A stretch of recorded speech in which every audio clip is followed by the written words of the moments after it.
Hello Gemini, Sun, Moon, Rising, and Venus signs. Kamusta kayo? Sana po'y nasa mabuti kayong kalagayan. Welcome back po sa Star Tarot. At kung bago kayo rito, welcome din po kayo. Please subscribe, like, share my videos, and leave me a comment kung nakaresonate po kayo. So, Gemini, Eight of Pentacles, ito yung mga mensahe ninyo for today. We have Queen of Swords and we have the King of Swords. Wow. So, King and Queen, kailangan siguro ninyo ngayon ng balanse, no, Gemini? You are being asked here, no, to bring the balance back in your life. Kasi baka merong mga bagay, may mga areas of life na hindi ninyo nabibigyan ng pansin sa ngayon, maaring nani-neglect ninyo ang ibang bagay sa ibang parte ng buhay ninyo. Kaya you are being asked here to bring the balance. Okay? Maaring maraming mga bagay dito ang kailangan ninyong malinawan sa inyong isipan. Maybe there are some kind of confusion siguro at gusto mo ng kalinawan, gusto mo ng clarity rito, no? So, yun, baka kailangan ninyo dito ng merong makakausap, kasi baka isip kayo ng isip, pero syempre kung ano yung idea ninyo, ano yung naisipan ninyo, di yun at yun lang siguro, no?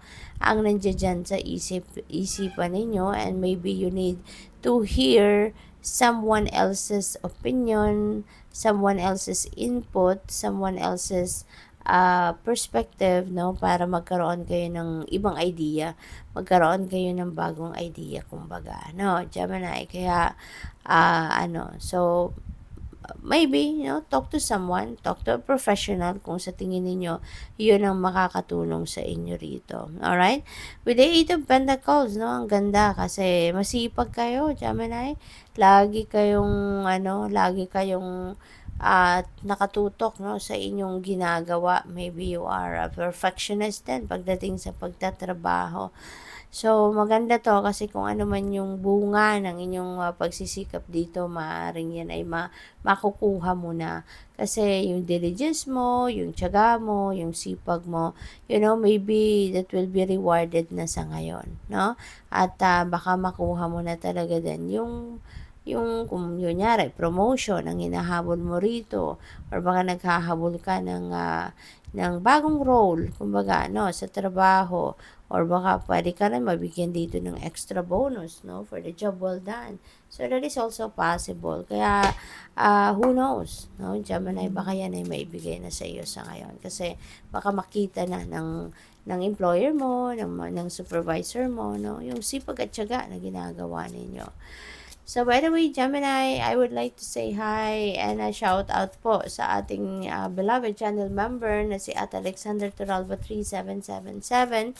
Maraming salamat po for supporting my channel, and you continue to share your blessings with me. Maraming salamat po sa pinadala ninyong donasyon through Super Thanks. God bless you more po, Alex. So we have Six of Pentacles, we have Six of Swords, so this is synchronicity, no? Si double six. So I suggest pakitignan po ninyo ang ibig sabihin ng double six, that is number 66, angel number 66, at saka paki-check na rin po, i-google po ninyo kung ano yung ibig sabihin ng number 66 din sa numerology, para marami kayong input, marami kayong guidance na pwedeng mag-inspire sa inyo rito, no? Sa inyong situations. So, with the Six of Pentacles, parang kayo ngayon, napipick up ko dito, parang you will be abundant and prosperous. At this time, maaring merong mga blessings, financial blessings dito na dadating. Maaring yan ay regalo sa inyo, maaring yan ay fruit of your labor, na dadating na pera, or po pwedeng meron kayong bonus na ma-receive talaga sa ngayon, or baka ang iba sa inyo may mga tulong, no, financial assistance na pwedeng makuha sa ngayon. Kaya you will be abundant and prosperous.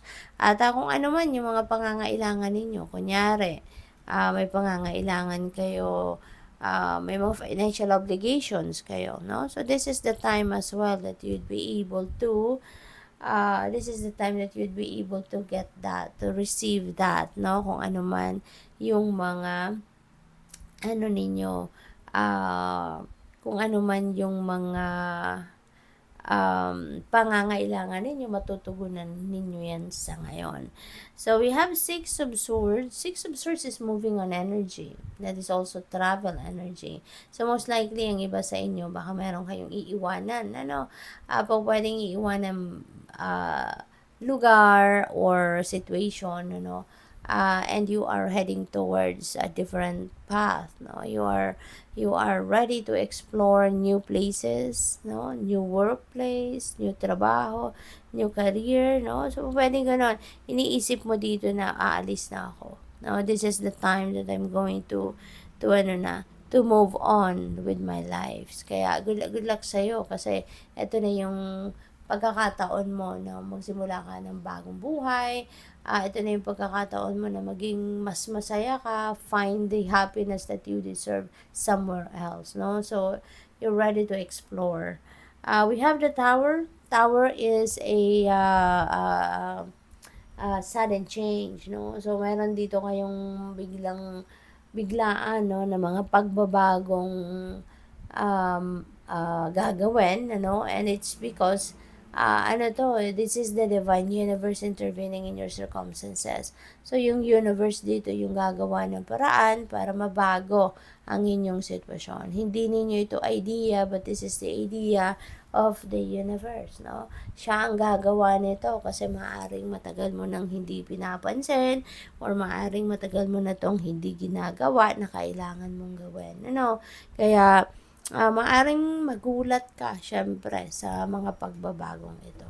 Kasi hindi mo nga to sukat akalain. But, it has to happen, diba? Pag divine timing na, nangyari na, divine timing, dumating na, by hook or by crook, no? Babaguhin na ng universe ang inyong sitwasyon. Okay? So, tingnan natin kung ano ang inyong final message. We have alchemy. Wow. So, you are nasa creation. Ano kayo ngayon? Nasa creation energy. Sabi dito, using witchcraft, occult, and learning God's secrets, transform the situation. Okay? So, babaguhin mo talaga ang inyong sitwasyon sa ngayon.